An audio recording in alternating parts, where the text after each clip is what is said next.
കണ്ണൂരിൽ മോഷണ കേസ് പ്രതി ചാടിപ്പോയ സംഭവത്തിൽ 2 പോലീസുകാർക്ക് സസ്പെൻഷൻ. പരിയാരം മെഡിക്കൽ കോളേജിൽ ചികിത്സയ്ക്ക് എത്തിച്ച തീവെട്ടി ബാബു ചാടിപ്പോയ സംഭവത്തിലാണ് നടപടി. റൂറൽ DHQവിലെ സീനിയർ CPO ജിജിൻ, CPO ഷെനിൽ എന്നിവരെയാണ് സസ്പെൻഡ് ചെയ്തത്. നിഖിൽ അളവൂരുണ്ട് വിവരങ്ങളുമായി. നിഖിൽ, ഈ ചാടിപ്പോയ ആളെ കണ്ടെത്താനുള്ള തെരച്ചിലൊക്കെ എവിടം വരെയാണ്? ഇപ്പോൾ എടുത്തിരിക്കുന്ന നടപടി എങ്ങനെയാണ്? എന്തൊക്കെയാണ് വിശദാംശങ്ങൾ?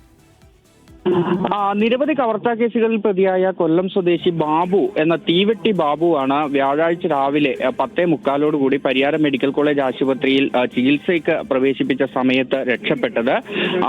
പയ്യന്നൂർ നഗരത്തിൽ നടന്ന ഒരു മോഷണവുമായി ബന്ധപ്പെട്ടായിരുന്നു ഇയാളെ പോലീസ് പിടികൂടിയത്. പിന്നീട് അസുഖബാധിതനായതിനെ തുടർന്നാണ് പരിയാരം മെഡിക്കൽ കോളേജിലേക്ക് എത്തിച്ചത്. ഇവിടെ ചികിത്സയിൽ തുടരുന്നതിനിടെ പോലീസുകാരുടെയും ആശുപത്രി അധികൃതരുടെയും കണ്ണുവെട്ടിച്ച് ഇയാൾ കടന്നു കളയുകയായിരുന്നു.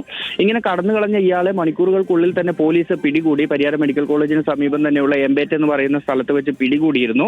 എന്നാൽ പോലീസുകാരുടെ ഭാഗത്ത് നിന്ന് ഇയാൾ രക്ഷപ്പെടുന്ന തരത്തിലുള്ള വീഴ്ചയുണ്ടായി എന്ന് കണ്ടെത്തിയതിനെ തുടർന്നാണ് ഇപ്പോൾ ഈ ഒരു നടപടി എടുത്തിരിക്കുന്നത്. ഇയാൾ രക്ഷപ്പെട്ടതിനെ തുടർന്ന് ജില്ലാ പോലീസ് മേധാവി സ്പെഷ്യൽ ബ്രാഞ്ച് DYSPയോട് അന്വേഷിച്ച് റിപ്പോർട്ട് നൽകാൻ ആവശ്യപ്പെട്ടിരുന്നു. ഈ റിപ്പോർട്ടിനെ തുടർന്നാണ് റൂറൽ ജില്ലാ പോലീസ് മേധാവി അനൂജ് പലിവാൾ ഇപ്പോൾ ഇരുവർക്കുമെതിരെ നടപടി സ്വീകരിച്ചിരിക്കുന്നത്. നിഖിൽ അളവൂരാണ് വിവരങ്ങൾ നൽകിയത്.